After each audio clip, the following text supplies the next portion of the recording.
Good morning, everybody. Welcome to our second review while Venerable Sangye Kadro is away on Chapter 15, the 7-point cause and effect instruction. This practice I hold very near and dear to my heart, and I'll share a little bit about that when we get to the point of recalling the kindness of our mothers. So first, let's do our prayers. We'll do a little bit of silence. I'll set a motivation, and I've always appreciated when Venerable Sangye Kadro does these little meditations before we get going. It's almost like getting us in the mood for the Dharma in this kind of way. So I'll do a little 2-point meditation on equanimity. So let's start.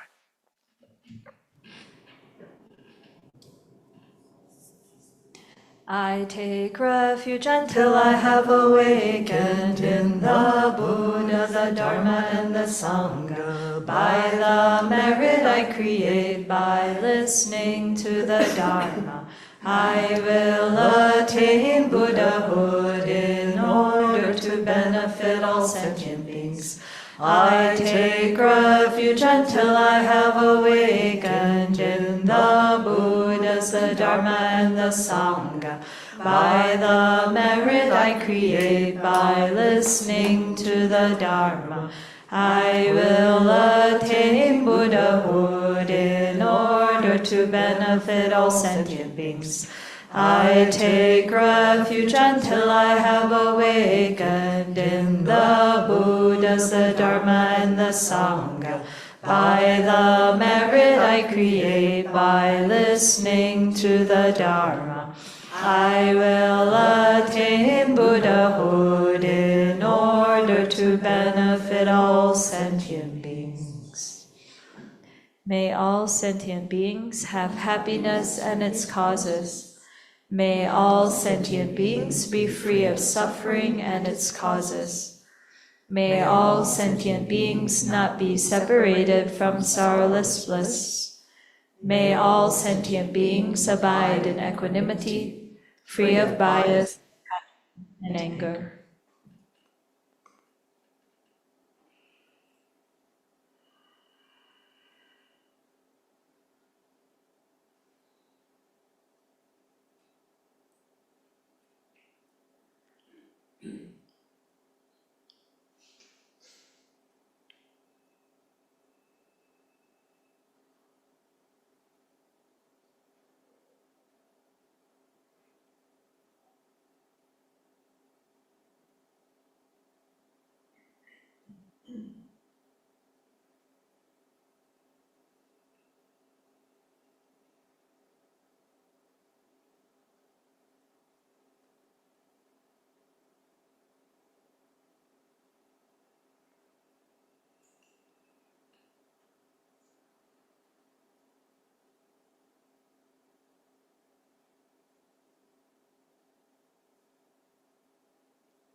So for the motivation this morning, I have very much appreciated when Venerable Sangye Kadro many times sets the motivation by saying, let's bring our minds into the present moment, although that is changing moment by moment, to let go of the past, whether our minds are traveling into the past with thinking about past relationships, past events, past situations that bring up a sense of remorse, regret, and many times just a lot of nostalgia. You know, what it used to be like, I wish it were different, the good old days, whatever we want to say about the past. But there's really no place to practice, to transform our minds if we spend a lot of our time ruminating in the past. And similarly, you know, she also says, let go of the future. And Venerable has given a BBC recently that says the cause of so much of our fear and our anxieties because we do so much future traveling, proliferating about things that might happen that don't even exist in reality. The fear, the confusion, the anxiety, the expectations that set forth our minds into the future, and therefore we have no opportunity to transform our minds and practice when we're in the future either. So let's really bring our minds directly and clearly to this momentariness of the present moment. That this is really where the work is. This is really where the practice is. This is where the opportunity, the possibilities to transform our minds, to create the causes for so many good things, so many virtuous goals of the future, especially for bodhicitta. So let's use this opportunity as we do the review this morning on one of the ways in which we generate bodhicitta to stay as best as we can in the momentariness of the present moment, using this opportunity to develop the causing conditions for our own awakening in order to be of the greatest benefit to all beings.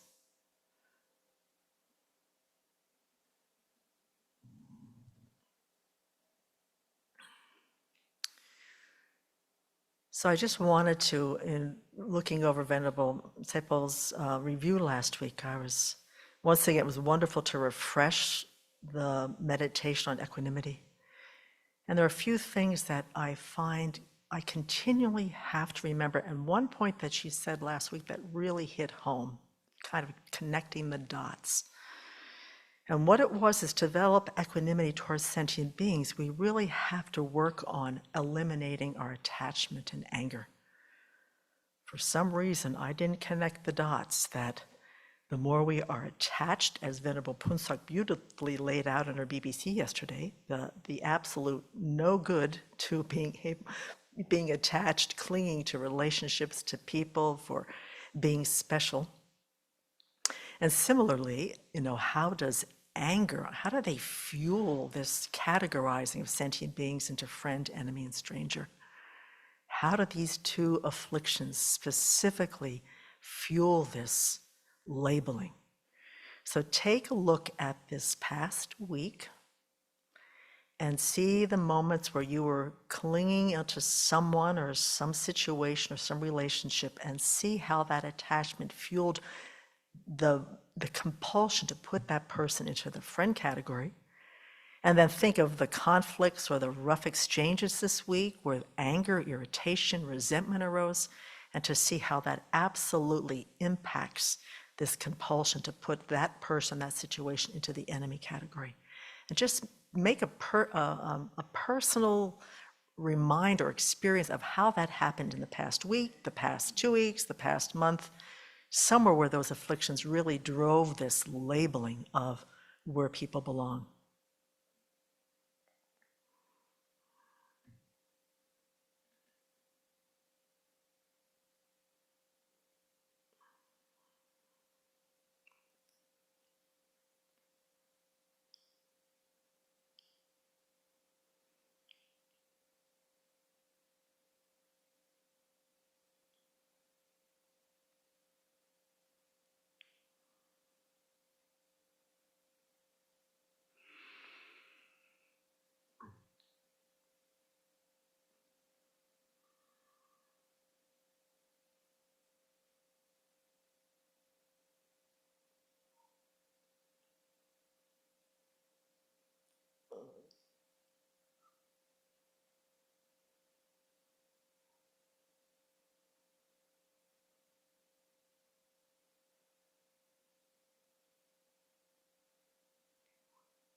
And then the second point that is always so important to recall and try to meditate on equanimity is that underneath these afflictions that propel our actions of body and speech and categorizing people into these solid groups is this self-grasping that sees the other as inherently existent, and then a sense to that.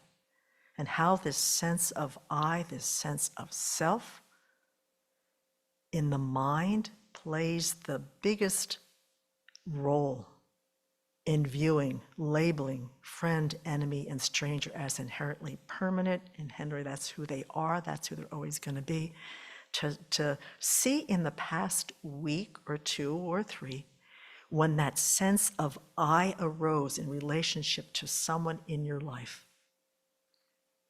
and you assented to that appearance of that person being a friend, enemy, and stranger. See how that self-grasping and the way the mind imputes and its critical role in how this obstacle to being able to develop equanimity arises.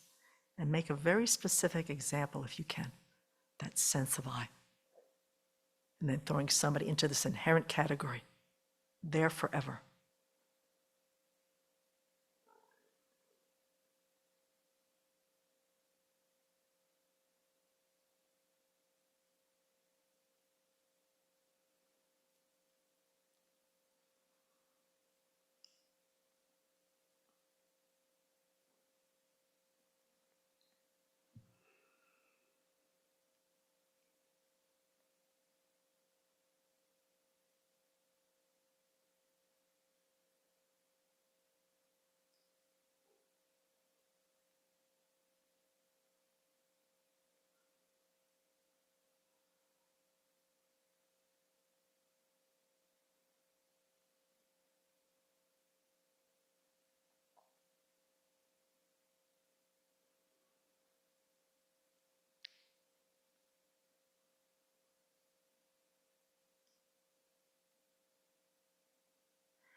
And so to really make a determination as we, review the 7-point cause and effect, that the equanimity practice is crucial to be able to recognize sentient beings as having been our mother, their kindness, and repaying that kindness.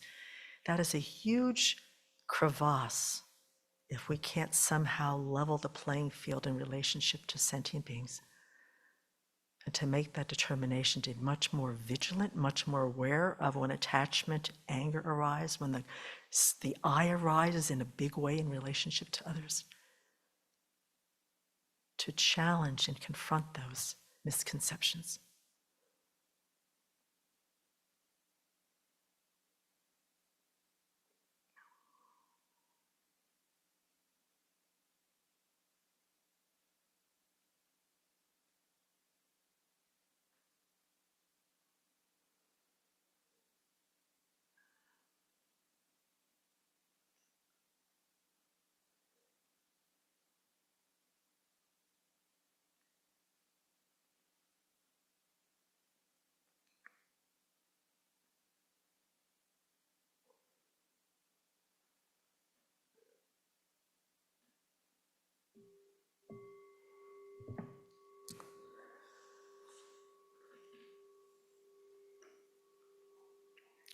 And so when Venerable Sangye Kaja was talking, there are so many beautiful things that she said during this chapter. And that she said, well, usually when we really care for somebody, we just can't bear to see them suffer. On the other hand, when one of our enemies has problems and suffers, it's very hard not to rejoice in their suffering.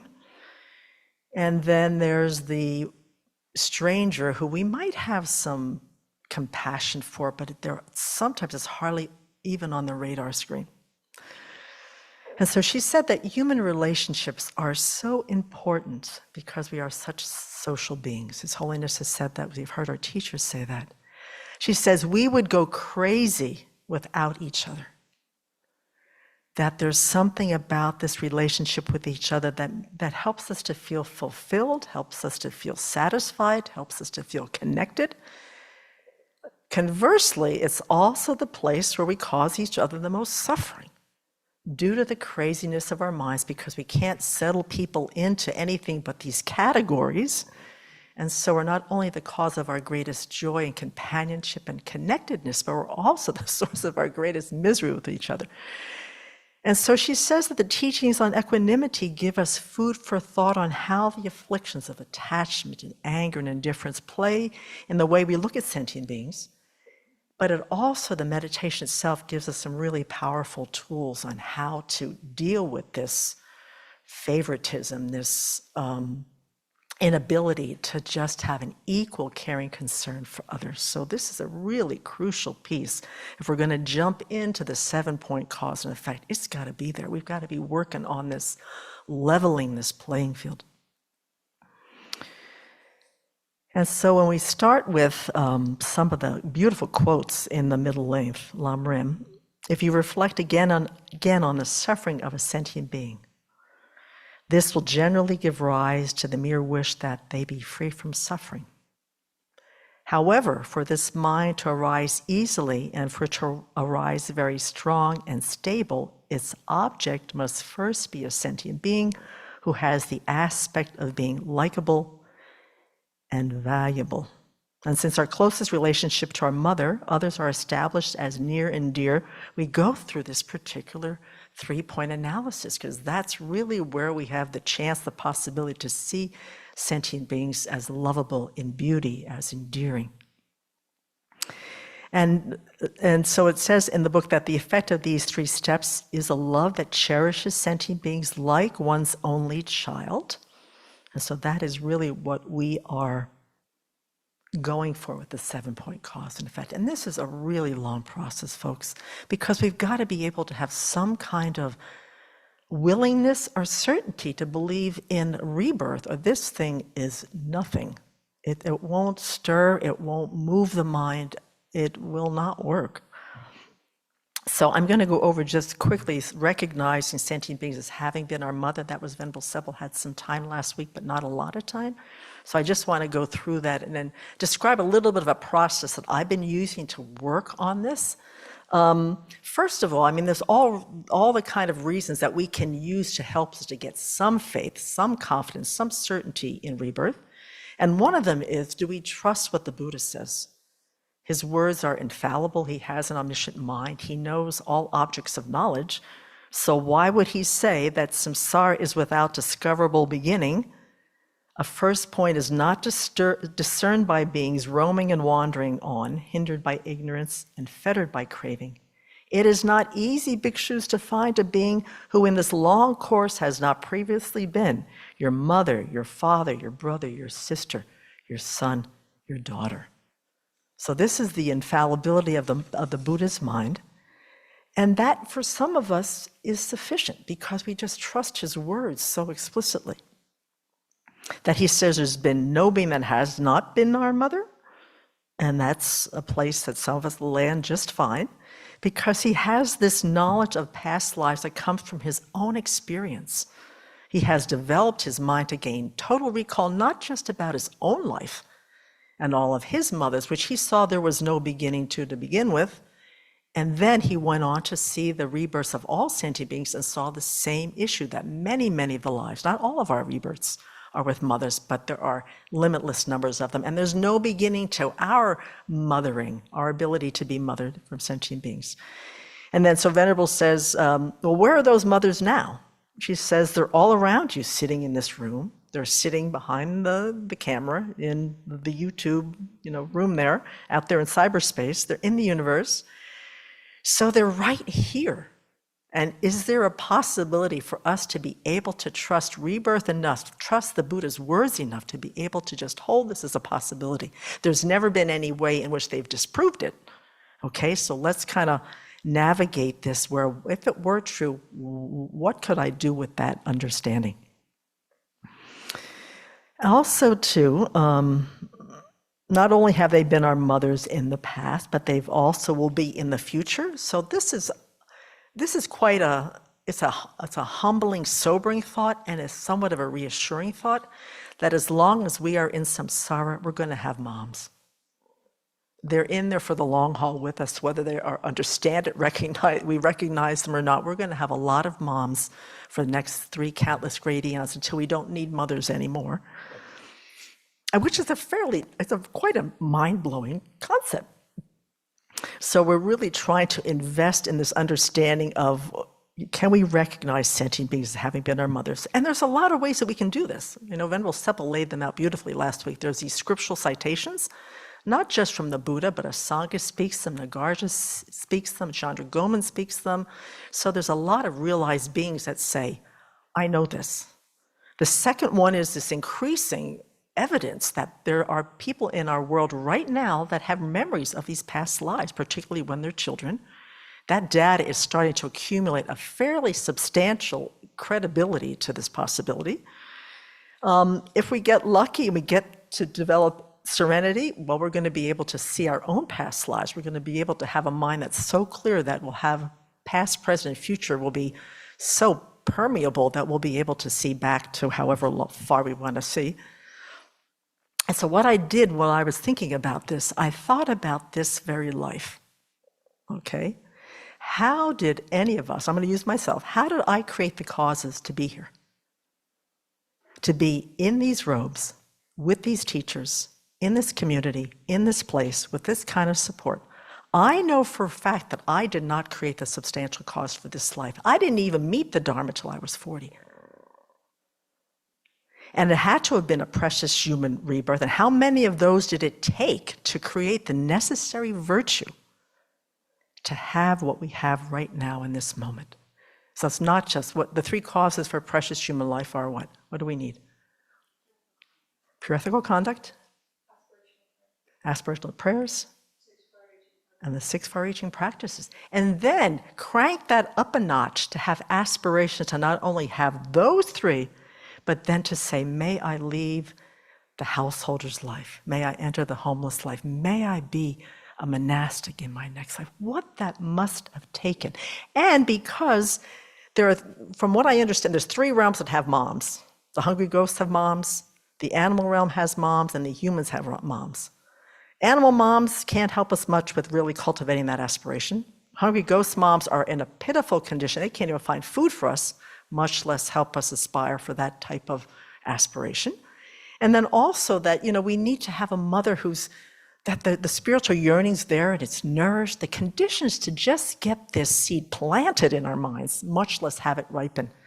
Now, I want to say personally that one of the cooperative conditions in this life is that I had spiritual supermarket shopping as one of my main pastimes.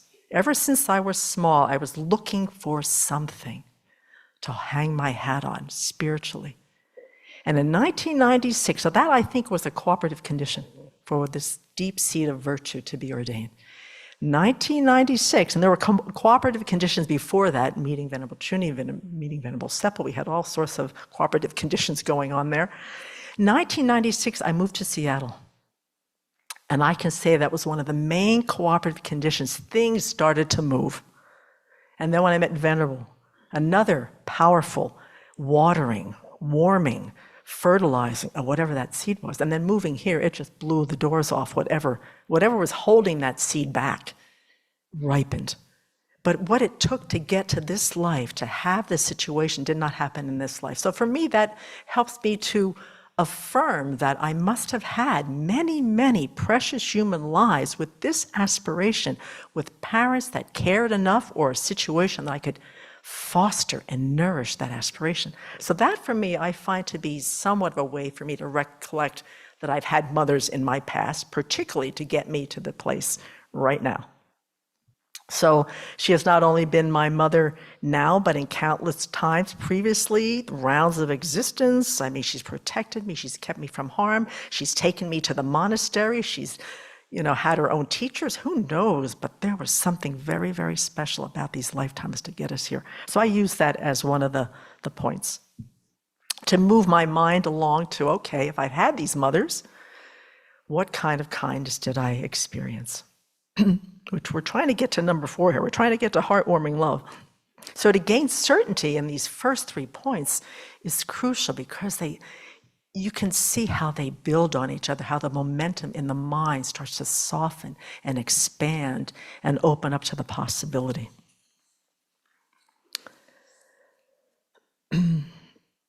And, like I think Venerable Seppo said it last week, and I actually read it in Pabanka Rinpoche's book, is that the 2 things that he struggled with is seeing his guru as a Buddha and seeing all sentient beings as having been his mother. And that he took a lot of time trying to get those at a level of certainty to where if he saw a little ant on the ground, he said, "You have been my mother and you have taken care of me so much. Thank you so much." So someday the certainty will be that strong. But then the second stage of this 3-point is to remembering their kindness. Now, Pabonka Rinpoche in his book says that there's generally 3 stages of life with mom. The first one is when we're in her womb, which, most of us have not been parents, much less mothers. But just my experience of being around women who have been pregnant and birthing children, this is like a risky operation. I mean, it's a risky adventure. It's out of love, it's out of whatever, brings that to happen. But for 9 months, you are carrying a human being inside of yourself. It's just, that's also mind-blowing. That you have to make so many changes to your life, what you eat and how you sleep and what you wear and what you do. And there's a lot of pain that can come with that. A lot of women have to their bed rest and things like that. And then they go into this thing called labor, which I've heard is the most intense physical pain that anybody can feel in their bodies. And the longer you're in that, the higher the risk of you or your child running into trouble. Now, I lost my mom. My mom died at my birth, and my brother, I have a twin brother. And it was a C-section, and we were in fetal distress, and she had a stroke. And I'll tell the rest of the story later. But anyway, so it's still risky business, but they carry us with so much love. They carry us with so much care and attention. Then the second sort of stage of life with them is once we're born, okay, here's 24/7. They've just surrendered their entire life to this little squirming, let's see, Pabonka Rinpoche says, worm-like lump of flesh. That for the first few years, this little worm-like lump of flesh becomes their absolute object of love and affection and attention. Every waking hour, they turn their attention to us. Not to say dads hold this big piece too. They're also sleep deprived. They're also exhausted. They just forget about themselves. There's nobody else in their purview but this little one who is growing by leaps and bounds, but is still helpless as a little piece of worm-like lump of flesh. And so we see this, and when our teachers talk about this, they also are very sure to mention that we see this love, we see this undivided attention in the animal realm, which is the other realm in which we have mothers, and we see how much they are willing to sacrifice their life. Watching the swallows feed their babies, it's like 24/7 keeping them fed. We've seen mama turkeys, they're so vulnerable when they're laying on the eggs and the babies are too small to get into the trees. I've seen mama hens on the side of the road all dismantled because a coyote got her because she was sitting under the tree and the coyote came and she was not going to leave her babies. I've seen that. So this incredible unconditional 24/7 love in the first years. And then for the third point, it's after that when we start getting a little bit more free to ourselves, having more autonomy, having more independence. They're teaching us everything we need to learn to be social beings and have relationship in the world. Every necessity that we need, our parents try to pull this off, and this changes for a lot of families on what that looks like. They will even create negative karma to ensure that we succeed, ensure that we're healthy, that we get what we want. They'll lie, they'll steal, they'll cheat, they'll harm other people, they'll do crazy things and create negative karma just so we can be happy. I mean, that's insane, but that's what they do. And they don't think of the consequences. They don't have the wherewithal that there's consequences to that. So, and whatever skill or ability our moms have, they try to pass that on. They try to put it out there towards our well-being. So our relationship with them to the course of this life, it's just unbelievable what they do. And then we come up to the point where Venerable Tsongkhapa said one week, and she only spent a little time, but I've unpacked this a little bit. She said, well, what about if your mother was a monster? And she talked about, you may not be able to go there and talk about the kindness of your mother in this life, but mothers in general, until you can really soften up around that.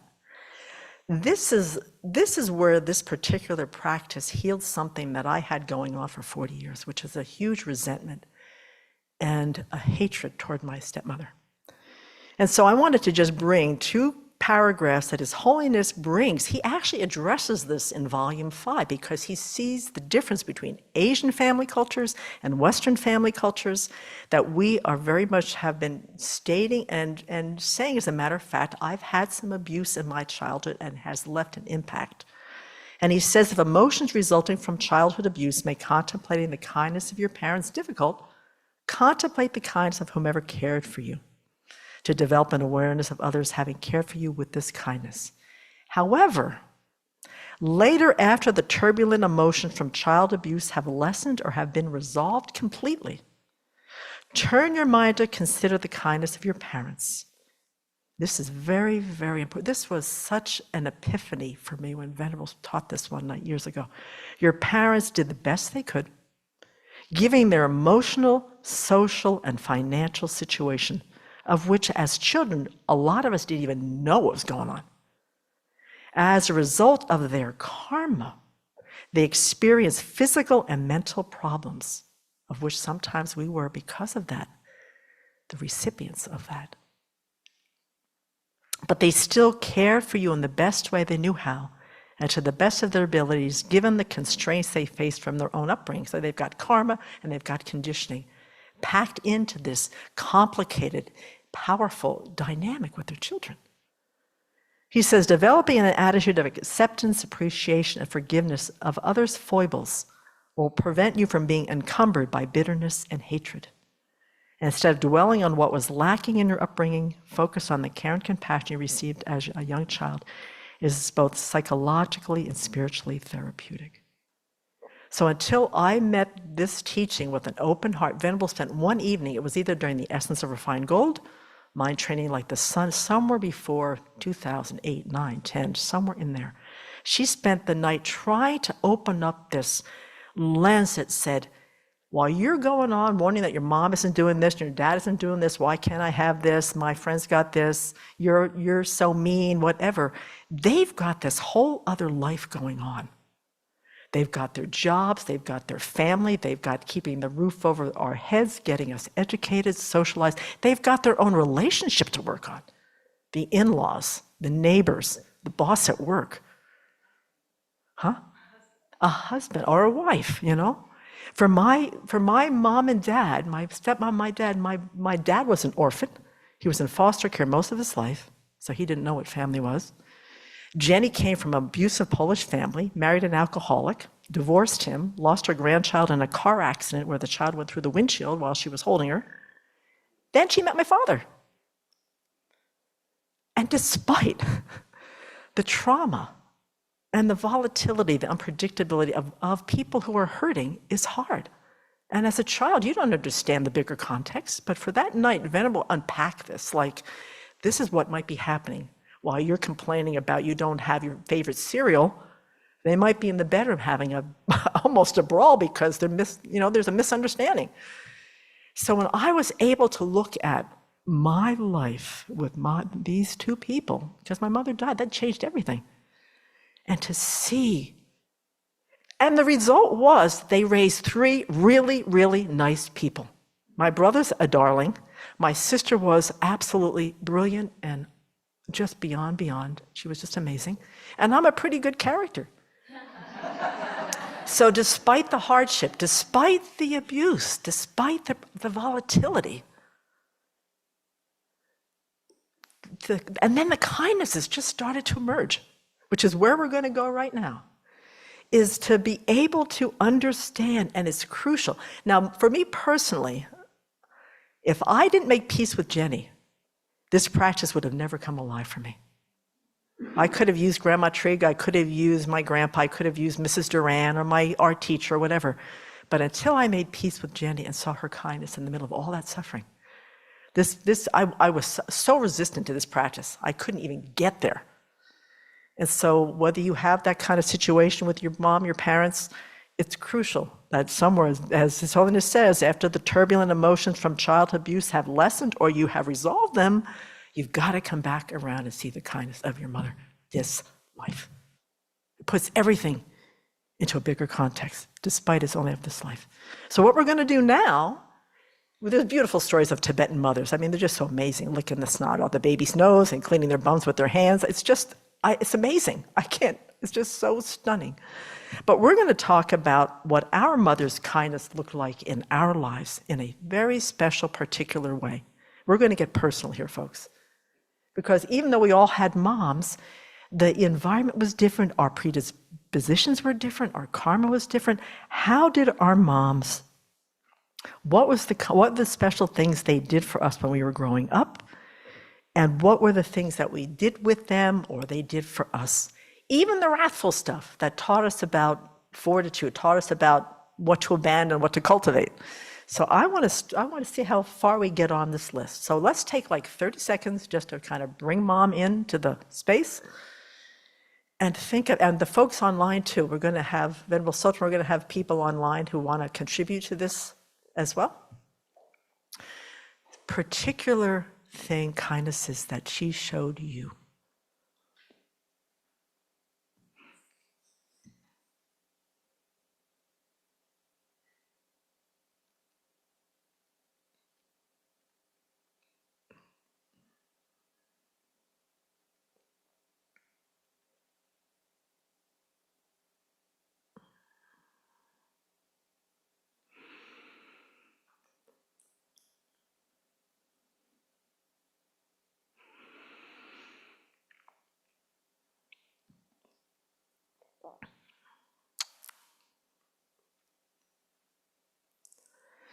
Okay, who wants to start? Venerable Punsog. Venerable Lamsa will write them down. We get a nice little overview of specific kindnesses that mothers bring to our lives. So my mom took me backpacking as a kid, and she organized everything and carried most of the weight. All right. When I became an adult, I found out that my mom hates cooking. But every night, she would do her best, suck it up, and cook something. I appreciate that. Healthy. Healthy food. My mom carried me around and I was like 8-9 pounds, and she just did it as and when she could, she would carry me out. Venerable Winshin.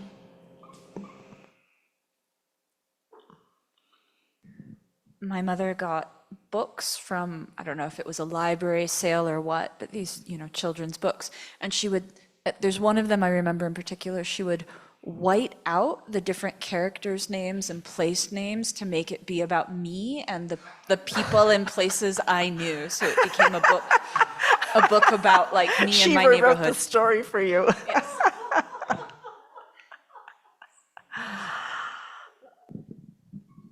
My mom really emphasized the importance of teamwork. She told me that you can know everything, but if you can't work on a team, you're not going to go anywhere. We understand now where Venerable Manlam's love of collaboration comes from. Venerable Kunga. Venerable Thubten, is anybody online? Let me know. She spent her inheritance from her father on my first computer, even though she didn't want to spend it on that.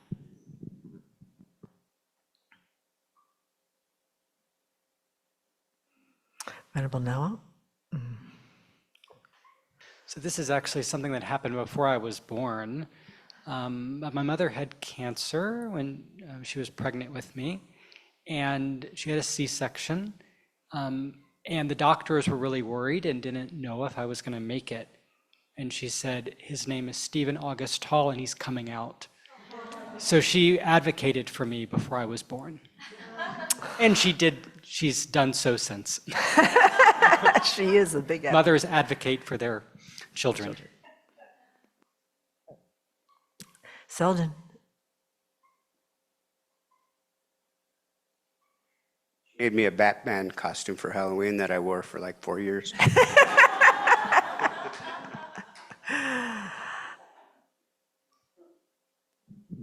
My mom stopped work when I was 7, and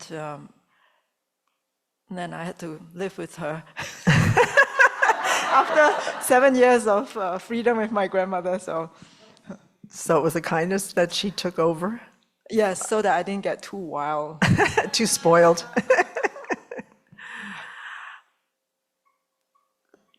My mom made me a cake in the shape of a shoe with shoelaces when I learned how to tie my shoes. Oh my God. My mom worked as a job she hated full time to feed, to feed the family. But also every night she would come back and just go through the diary, teach me how to file my worksheets, do homework together with me. So because of her, I have an education.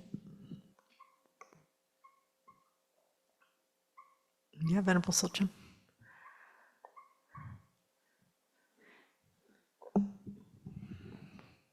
And then Venerable Thubten.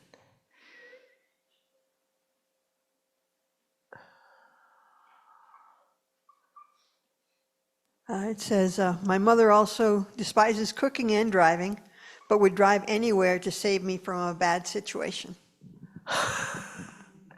Another advocate. Venerable Thubten, did you have your hand raised?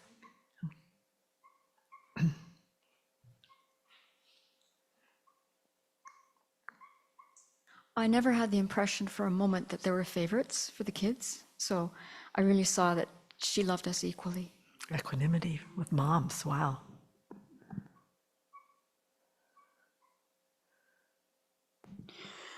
So I was the third born of three. My brother was 2 years older than me and my sister 3 years, so pretty close in age.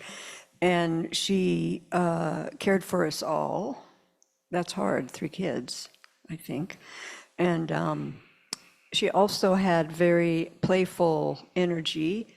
A few times in the summer, we would start having a water fight.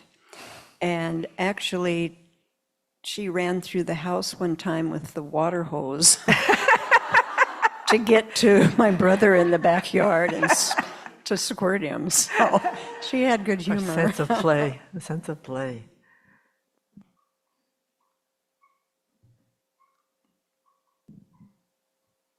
In my family, we would often play board games in the evening. That was a kindness. But my mom would sit on the floor with us and play jacks for hours.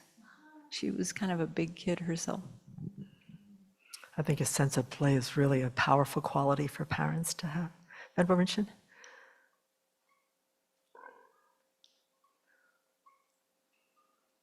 As soon as my mom found out she was pregnant, she just quit smoking cold turkey. Before that, she was a smoker. Wow. My mother taught us and modeled very good ethical conduct. Very valuable thing. Yeah, with quite a brood.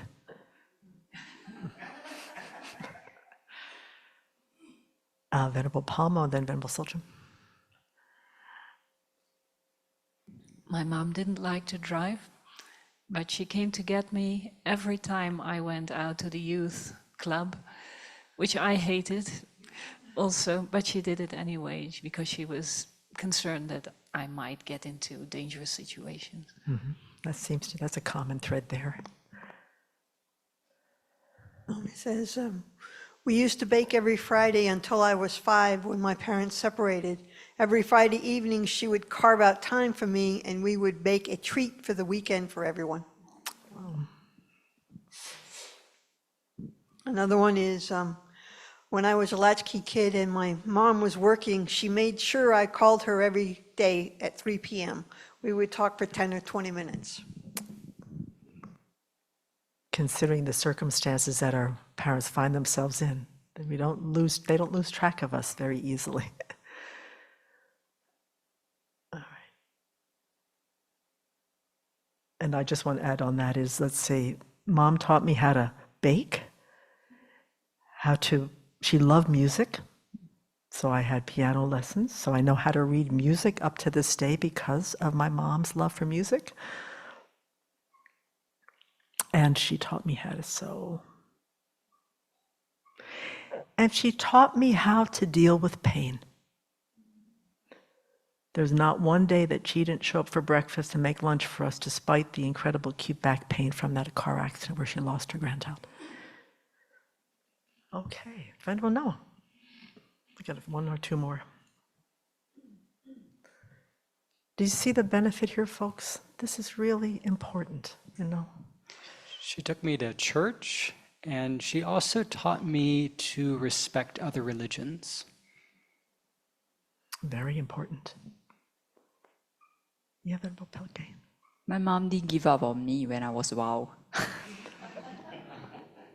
And that's one of the things that Venerable has shared the stories many times about the incarcerated, their love for their mothers. Despite all the horrendous things that they've done, Mom doesn't abandon them. Yeah. That's a really powerful quality of moms. Okay. One more. My mom came into the school and volunteered teaching other kids, this was like first, second grade, to read. And she also coached some of the like extracurricular activities, like competitive thinking things, even the difficult kids. Unlike me, I was perfect, of course. So to get a sense of that just in this life, these are the kindnesses that they carve out very specifically in relationship to us, and that they have done this limitless since beginningless time. And just imagine the different forms, the different environments, the different situations in which we are born to them, and how they're able to carve out these very specific, personal, close things to keep themselves connected to us. And we're a continually changing phenomena, so they have to adapt different creative measures to keep that connection going, which takes a lot of effort, a lot of focus, a lot of love. So this I just found for our Western minds to see how precious our moms are and what they go through and what they try to do to really bring that, and for us to be able to see the kindness, to acknowledge it in a very, very specific way, I think is really crucial to bring this point about their kindness more alive, rather than these anecdotal stories of other cultures where we probably had that as well. We probably had a Tibetan mom who wiped our snot with her mouth. You know, we probably had that. But this is much more right now up front and personal. And then also too, because once again, we're moving towards this heartwarming love. This is a huge piece on having this mind of heartwarming love to be cultivated. This is a huge, huge piece. And that, and Venerable Sangye Khajo said that if you think this way, this kindness, recognizing mothers, she says it's a powerful antidote towards those who harm us. So when the mind of enemy arises, we can use this point and the one before to be able to move into this person has been my mother, and the kind of kindnesses that I experienced in this life, they too have also shown me in previous lives. It takes some doing, it takes some mindfulness to bring that in when you're meeting up against somebody who pushes your buttons, somebody you can't stand, somebody who you believe is causing harm, maybe not just to yourself, but to a whole lot of people. To be able to recall that they have been our mothers and that this kindness is there. So then to go into repaying the kindness of our mothers, this is an interesting, there's a slight pivot here, and I didn't recognize it until I've read some of the text around this one, is that it's natural that we don't recognize our previous mothers. And not only, and we go through, at least my personal experience of this practice is I can get to the first one, recognizing sentient beings as having been my mother. I can look at the kindness. Then after that, I kind of go, all right, I'm done. I am so, and Venerable Sangye Khajo said this, we tend to be so self-centered and focused on our own happiness that even when we have our family and friends around us, we're still focused on how do I benefit? How do I get happiness? How do I find ease? And even how do I progress along the path? Sometimes not even thinking about how do I repay the kindness of others. So what the great masters have done is they've used these analogies, these very pointed analogies to sort of prod us along, gently move us along to see how to repay the kindness. And one of the ways they do this with us to get us out of this self-obsession, this self-preoccupation, is to use these analogies where we see our kind mother sentient beings in these really horrendous situations, and that we aren't in that horrendous situation right now. So we see their suffering and we see our great fortune, and we see how both of those things have got to converge, because we have the life of a lifetime right now. So there's a few things. Chandra Goman has this letter to a student. He says, there is nothing more shameful than carelessly neglecting your kind, suffering, protectorless mother just because you don't recognize them anymore, owing to birth, death, transmigration, and to being preoccupied with freeing ourselves from cyclic existence. So he is pointedly saying, here's our mothers, and we can't recognize them because we have amnesia. That's what happens in samsara. But we're so focused on our own welfare that we lose track of them. And then His Holiness says, seeing the kindness we have experienced from all sentient beings when they were our parents throughout our beginningless previous lives, how can we turn our backs on them and seek our own liberation? Thinking that because we don't recognize them as our parents in this life, that there is no connection between us, and that therefore there is no reason to repay their kindness, is a poor excuse. He just says, just don't go there. Just because you don't remember them, it's natural that we don't recognize our previous mothers. But we've got to be able to put this great fortune we have of this life as an opportunity to support and to help them as much as we can. And this is where Pabanka Rinpoche has the most beautiful, he really does put the dichotomy of what we have and what our mothers have right now.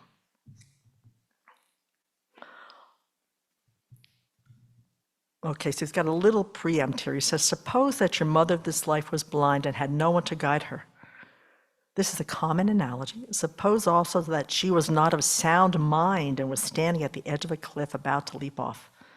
Now, what if you were her own child who happened to be standing nearby? Who else might this mother turn for help but to her own child? And who might that child consider saving if not their own mother? In fact, all sentient beings, this is where we need to understand where our mothers are at this time compared to where we are in this life and this time. All sentient beings lack the eyes that distinguish between the true Dharma they ought to practice and the evil they ought to avoid. Moment by moment, they stumble along, committing misdeeds under the influence of desire and misguided spiritual practice. Like blind persons with no one to guide them, they have no spiritual teacher who could show them what they should and should not do. Disturbed by the demons of the three poisons, the mental afflictions, they have lost control of their minds and have gone mad. I thought about this as I've been watching the political upheaval in this world. Having flung themselves into the abyss of the three lower realms, they have dwelt there for many kalpas in regions where their bodies cannot be distinguished from the fire that consumes them. We, on the other hand, have met a spiritual teacher, have found the Mahayana Dharma, have gained some understanding of what we should and should not do. Therefore, we must contemplate that since our own circumstances are so much better than those of other sentient beings, it is our responsibility to find a way of saving them from their misery.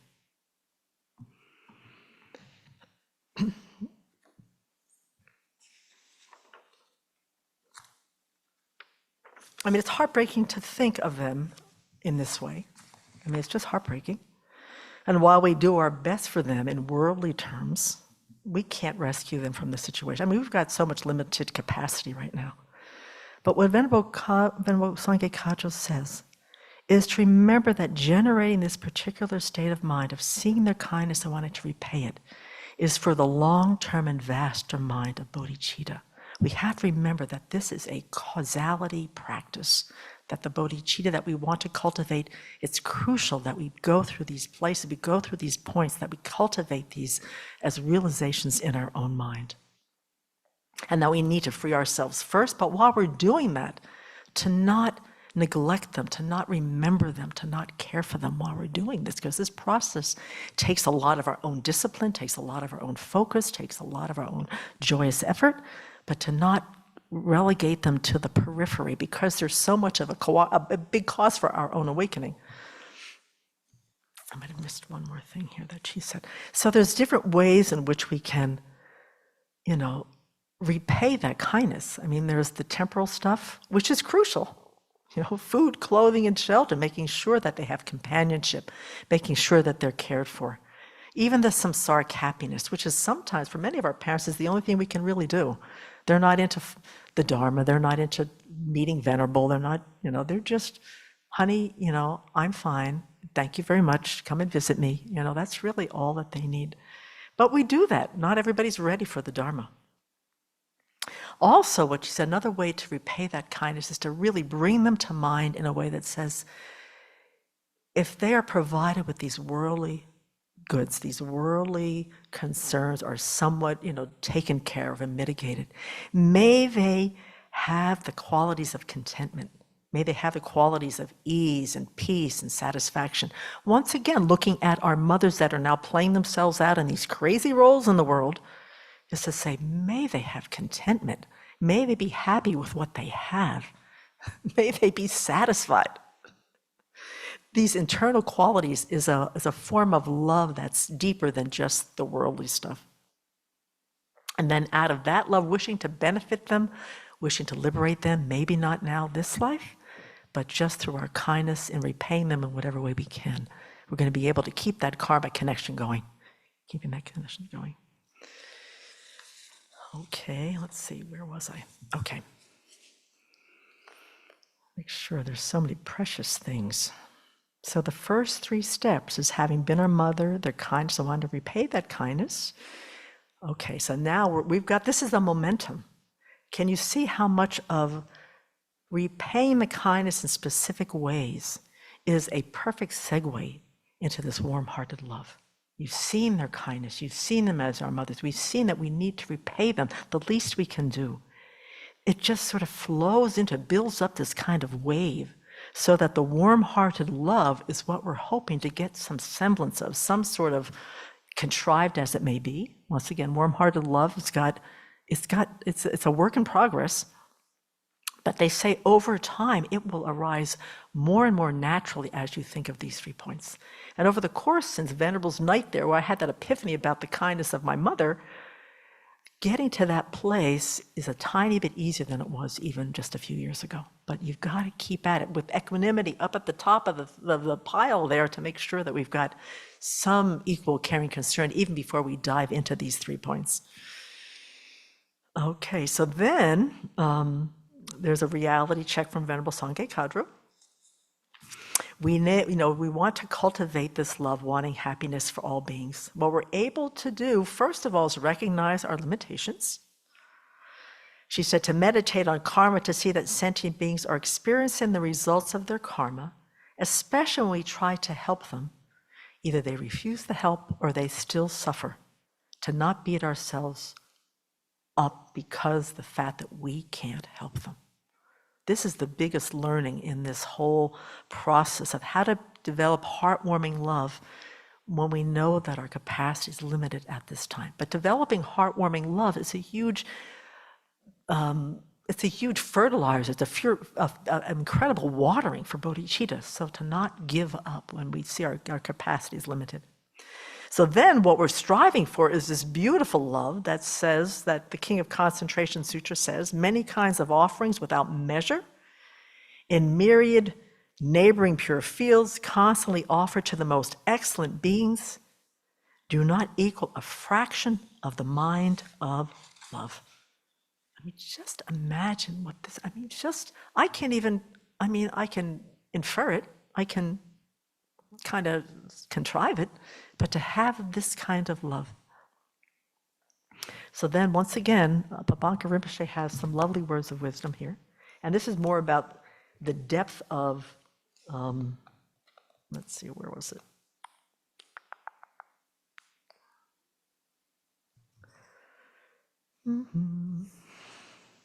It's the four measurable, how to look at have to look at them.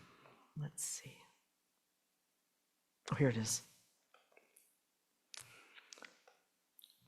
The type of attitude we must develop when meditating on loving kindness is one in which sentient beings appear to be beloved, precious, and dear to the heart.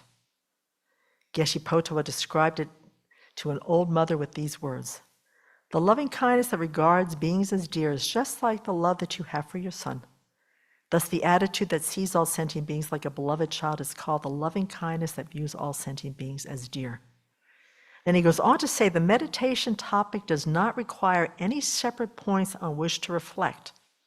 If you succeed in generating the experiential realization associated with the three earlier topics of recognizing all sentient beings as your mothers, recalling their kindness, and developing the desire to repay that kindness, loving kindness will arise naturally. All sentient beings have not been able to gain impure forms of happiness, let alone the happiness that is free of the mental afflictions. At present, the experience they mistakenly take for happiness are in truth only various forms of suffering. Therefore, you should reflect as follows. If only all sentient beings would come to find every form of happiness, there's the wish. I pray that they find it. There's the aspiration. I personally vow to make sure that they find such happiness. And then we have the fourth one, which is, Guru Buddha, please inspire me to be able to do so. So one of the things that His Holiness says about this mind, first of all, he says that the seed of love is in the mind of all of us. We don't have to, he says it doesn't have to be newly generated every time we sit down to try to think about it, but he says it needs to be enhanced, it needs to be nurtured, it needs to be cultivated very specifically. Because it is preceded by equanimity towards friends, strangers, and enemies, we seek to cultivate love towards all beings, excluding none. And this gives, just the benefits of this particular mind state are mind-blowing. First of all, the kind of love that we're trying to generate is immense. Its field is vast. It extends to each and every sentient being, no matter how they treat us. Okay, there's the vastness of the field. The goal is vast, wishing them to have every happiness from the smallest pleasure up to the happiness of having eliminated all obscurations and be able to easily work for the benefit. Huge goal that we're setting forth this heartwarming love mind towards.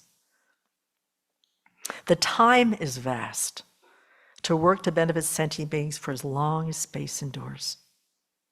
And last but not least, relinquishing a vast amount, we are willing to give up our own enjoyments, even our own life, for the benefit of sentient beings. So it puts this love into a very vast context. And I know for myself that I've had to really work on this because in our world, love means a whole lot of different things, and it doesn't mean this. It means attachment. It means getting what you want. It means having everything come your way easily, have people like you and be attached and clinging, craving people's companionship, filled with some warmth, filled with some affection. So we have to dismantle the misconceptions about what we think love is. This is beyond anything that I've ever seen on a Valentine's Day card. Way bigger than that. And so it's a hitting a deep refresh button, and the 3 points before it help us to get somewhat into the universe of where heartwarming love does abide, to hopefully hone in on it time after time as we go through practicing these 3 points. So then the benefits of love, what can we say? They are extraordinary. We always kind of do that. If we're going to do something, what are the benefits of doing it? What are the disadvantages of not doing it? And so love has got this just list of benefits. So I'm going to read some of them, and then I want to go through the dream tale, where Nagarjuna really puts up the 5 very spectacular reasons why we should love these beings. All right, so Nagarjuna's got the ones, Venerable Sankhye Kajra listed these, but it's good to go over them just to kind of get ourselves invigorated and inspired on the benefits of developing this beautiful mind of heartwarming love.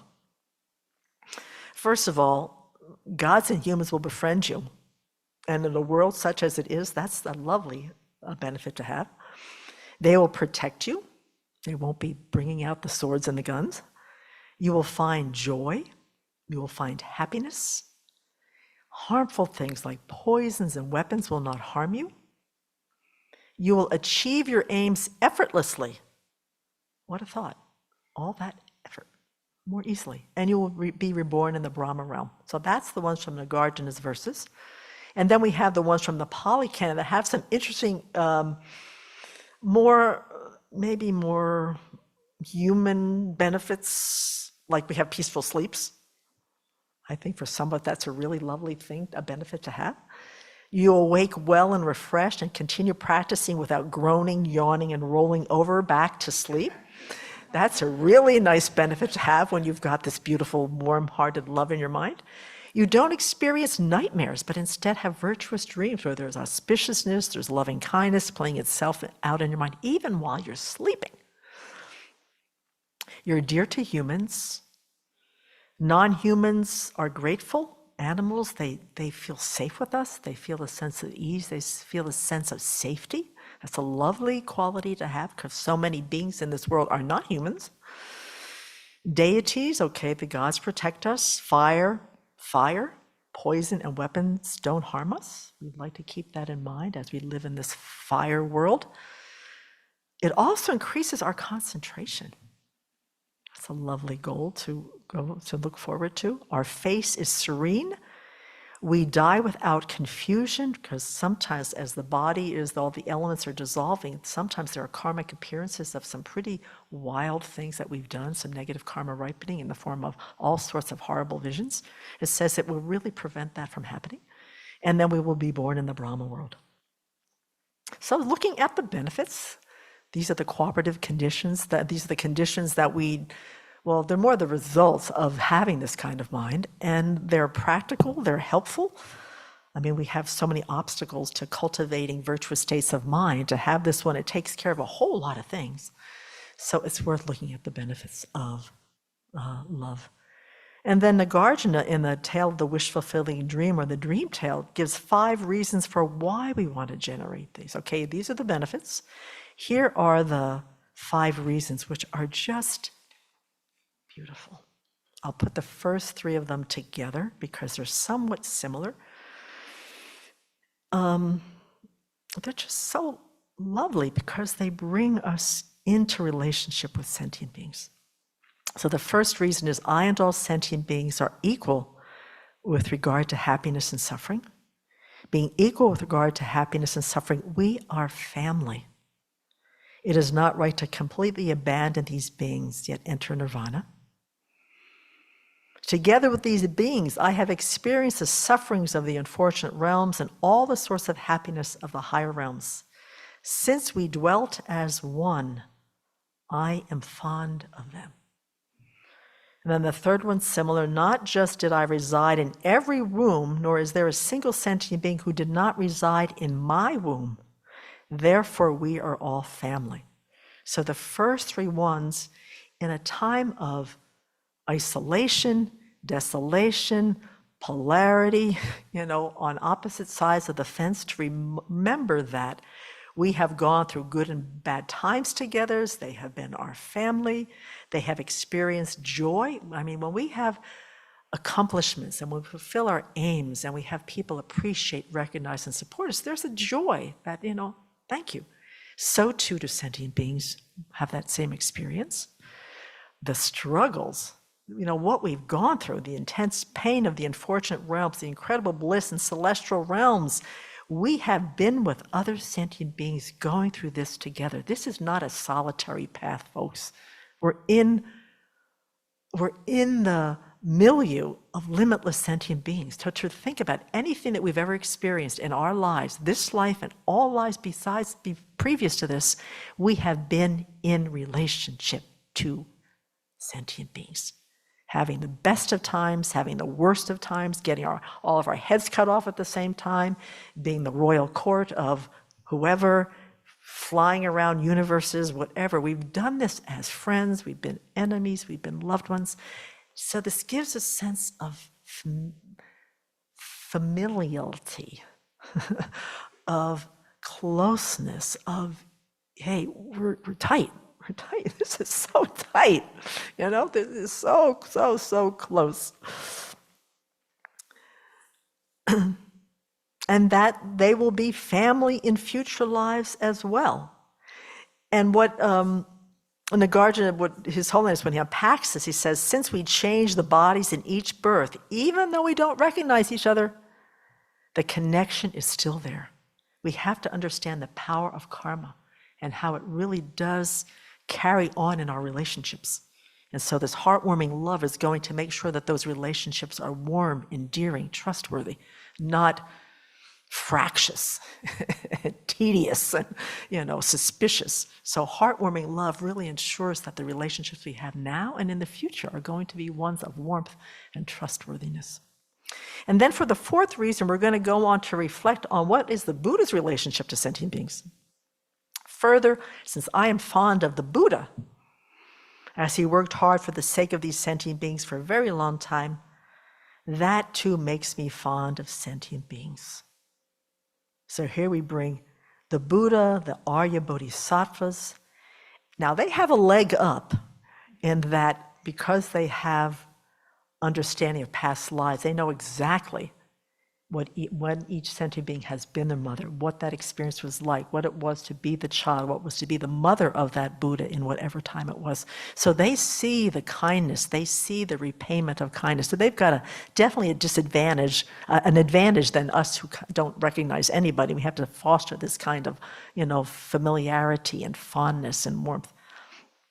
But because we admire and respect these highly realized holy beings, it makes sense for us to cherish sentient beings who are so dear to their hearts.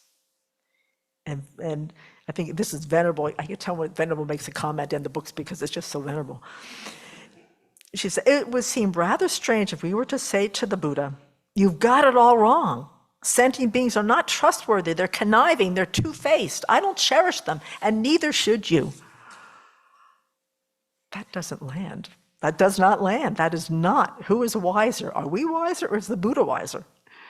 But that thought comes up if we want to justify why we don't want to have love for this particular sentient being is because look at all the things that they did to me. So that doesn't hold any water because the Buddha doesn't, that's nowhere in his purview. And so we want to be, because we love him and trust him so much, we want to sort of model what he does, model how he thinks. And then the fifth one, in this way, since benefiting and harming are the respective causes of immeasurable happiness and suffering, sentient beings are also my gurus. How is that possible?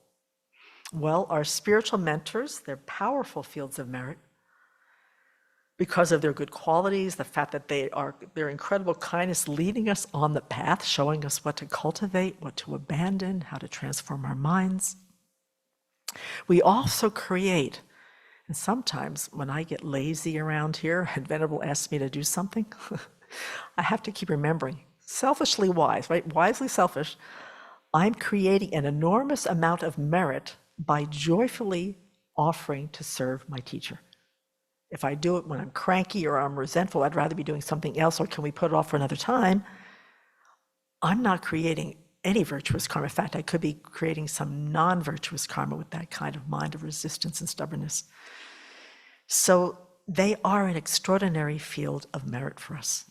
When we contemplate the kindness we have received from sentient beings in this life and from beginningless time, it is clear that our ability to do everything we do, stay alive, every gift, every quality, every skill, every service, every opportunity that we have had comes due to the kindness of some sentient being in this life or whoever supported us in previous lives to create the causes to experience the ripening results like here.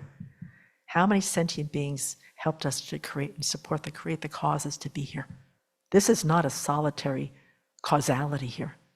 We don't end up being monastics at the Abbey or friends of the Abbey doing this as a solitary practitioner. We have them to depend on, to encourage us, inspire us, keep a roof over our heads while we're trying to practice.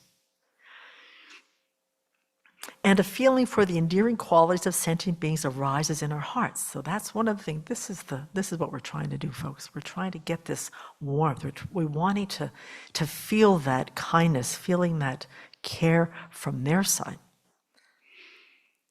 Since beings have been our parents, friends, and dear companions in previous lives, and even as strangers doing their job in society, they have benefited us greatly. When we benefit them, they're happy.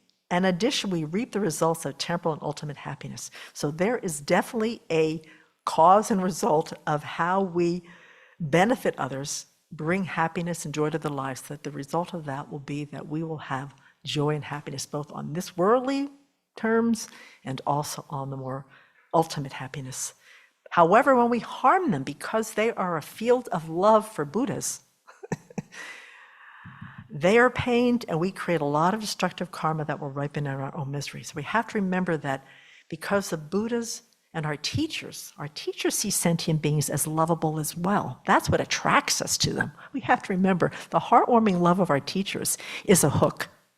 It's their beautiful, skillful means in which they hook us into their view. And to be able to always remember that is because of that mind of heartwarming love that we are getting hooked in here. So we want to, and we've created the causes for that. We've had sentient beings to help us create the causes to have that hook. And so in this way, sentient beings are like our spiritual mentors. They become this great field of merit to be able to cultivate the causes and conditions to have the kind of dharma in our life, the kind of love in our life, the kind of companions in our life. These are not separate. They're so part of our life stream, part of our whole way in which we exist. And we need to have meditations like this that continually remind us of that beautiful interdependence. This is all about dependent arising. We've said that all week. Every time we hear teachings, it's about dependent arising. Well, the 7-point cause and effect is really a very pronounced example of dependent arising. So I wanted to just end with just the one quote that I think kind of says it all. Whatever joy there is in this world, all comes from desiring others to be happy. And whatever suffering there is in this world, all comes from desiring myself to be happy. That is the truth in which we all abide.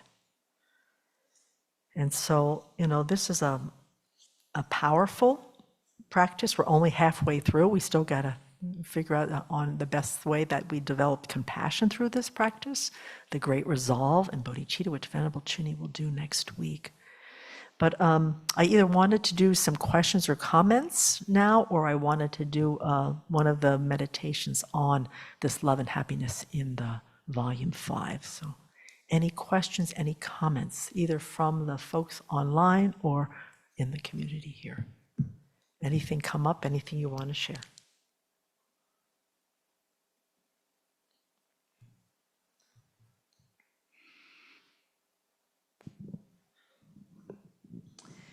Just to clarify or point out, it seems like you're talking about the 4th step as heartwarming love. And what both His Holiness has said and Venerable Sangye Kadro say is that love and compassion, they're not fixed placements, that some people who go through this 3-point come up with wishing all beings to be free from suffering, that they're not in a fixed order, that depending on our predispositions, at least Venerable Sangye Kadro said, you could come up with the compassion first, and then the heartwarming love follows, that depending on, she said, your predisposition, on which one warms your heart or moves you. Okay, so just to keep in mind that there are these 2 ways of presenting what love actually means in this 7-point instruction, that you could either see it as the result of the first 3 steps, and it's not, and that's not the love that's being talked about in the 4th step, where love and compassion can be interchanged. So or I think the way Venerable Chödrön teaches it is the 4th step is heartwarming love. But you cultivate, but you get to that with the 3 points. You can't get there. No. The distinction I'm making is that those first 3 steps actually just produce this heartwarming love of seeing everyone as appealing, wherein then you take that and you cultivate specifically the love of the four immeasurables that are what we're trying to cultivate within ourselves, the Mahayana immeasurable within ourselves, is different from the heartwarming love. So there are just these two ways of explaining that. I just wanted to make that distinction, because in the way I read Tsongkhapa is, if you look at how he describes meditating on love and meditating on compassion, they sound very similar. But that's different from the heartwarming love that comes from those first three steps. So just wanted to put that. Okay, I'm not quite, when all my reading, I didn't, anyway, I'm sorry for the confusion. I hope that clarified whatever that, I'm sorry, I didn't catch that. I didn't catch what you're saying, and I'll look over and make sure that I understand what the point that you're making. Yeah. So do you want to do a quick meditation, what happiness is, before we say goodbye? Any other questions, comments? Yes, Venerable Thubten. This little exercise struck me how radical kind of it is that we're trying to cultivate this kind of affection toward every single being, and how opposite that is to what I see in the news, for example. As in, that, like, I'm just trying to understand, like, what is it like to have a mind that sees migrants as threatening, right? It's like you don't even know these people. You already assume, they're harmful. Like, but that's how that kind of mind is. Or right now, like, who cares about the younger generation and their education? They're just strangers, who cares? It's like, wow. And we're trying to do the kind of mind we're trying to habituate ourselves with is so completely different. Yeah. Like, even trying is a wonderful endeavor. Yes. It's just made me very joyful seeing this list. Yep. And one of the things to follow up on that is that the mind that sees sentient beings as dangerous and threatening is a mind that is cultivated, whether intentionally or unintentionally. So once again, when we start seeing sentient beings in beauty, the next life, Venerable Thubten just nailed it so perfectly yesterday, to be able to cultivate the kind of mind so that in the future life we don't see sentient beings as demons, as rapists, as bullies, as anybody. So right now we've got this window, and to see the difficulty of the human mind to be able to think differently than the pattern of, and a lot of it has to do with the self-grasping ignorance, to be able to see self-protection, self-interest as the driving force. And if people are getting in the way of the happiness of that self, I'm going to change my attitude toward them in a very adverse way. So we are really swimming upstream. But to know that we're cultivating a mind that's going to carry through part of that, the Buddha nature, the transforming Buddha nature, that we're trying to cultivate these qualities that are going to go for the long term rather than just the happiness of this life, and how hard it is to do that. So thank you for that. And this shows that if we just sit down for 10 minutes, we can come up with kindnesses. And we could do this with strangers, and we could do this with enemies. We know that, but we've got the tools to be able to look at the world in this kind of perspective. Most people don't. Most people don't. Okay, let's do a very, very short little meditation on the different kinds of happiness, and to wish sentient beings to have it and its causes. This is at the end of the chapter on love.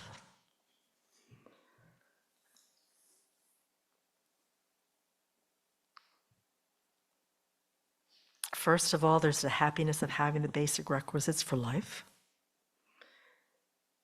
food, shelter, clothing, medicine, good health, harmonious relationships, safety, money, possessions. So really think about this kind of happiness. For many beings, they don't even have this. But let's really recognize this as a form of happiness in our samsaric world.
And then the second kind of happiness goes a little bit deeper. It's much more of an internal experience of happiness, which is the acceptance of who each being is individually. They see themselves in an accepting, kind way. And the lessening of anger, releasing grudges. And what an important happiness this is, even just in worldly terms. Not just in worldly terms, but it supports also the long-term practice to awakening.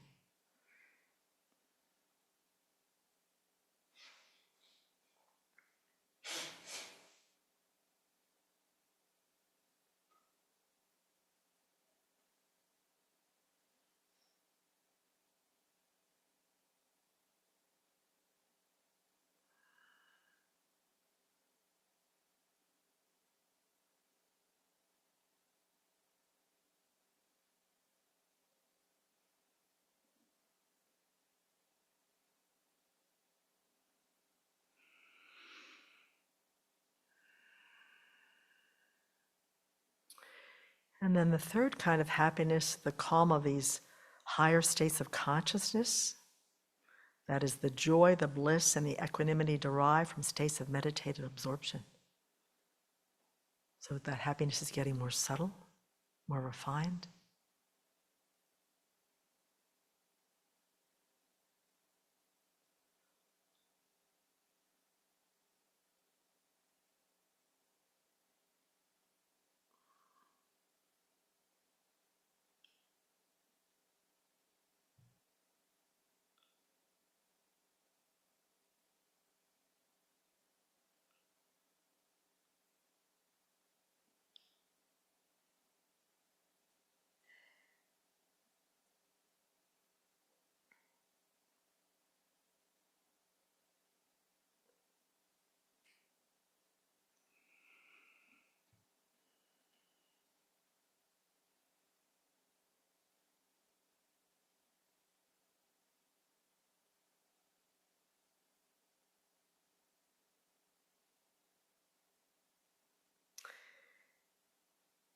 And finally, the happiness of the fulfillment of our ultimate spiritual aims,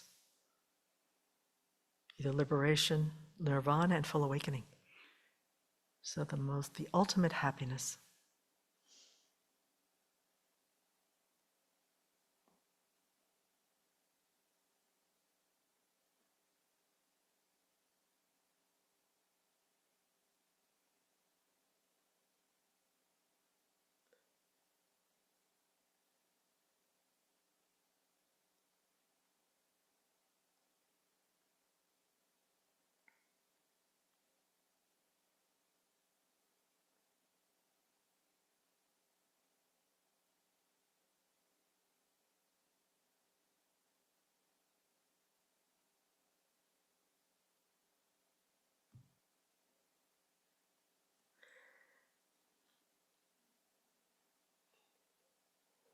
And so for the final piece here, His Holiness encourages us to contemplate the causes of each type of happiness and to wish sentient beings to have these too.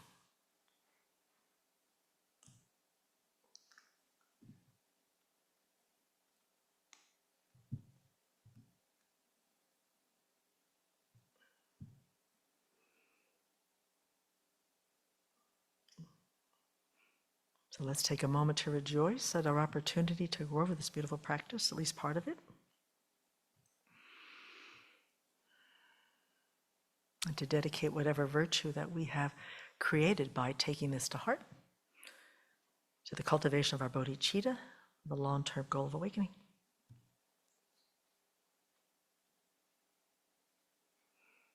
Due to this merit, may we soon attain the awakened state of Guru Buddha, and that we may be able to liberate all sentient beings from their sufferings.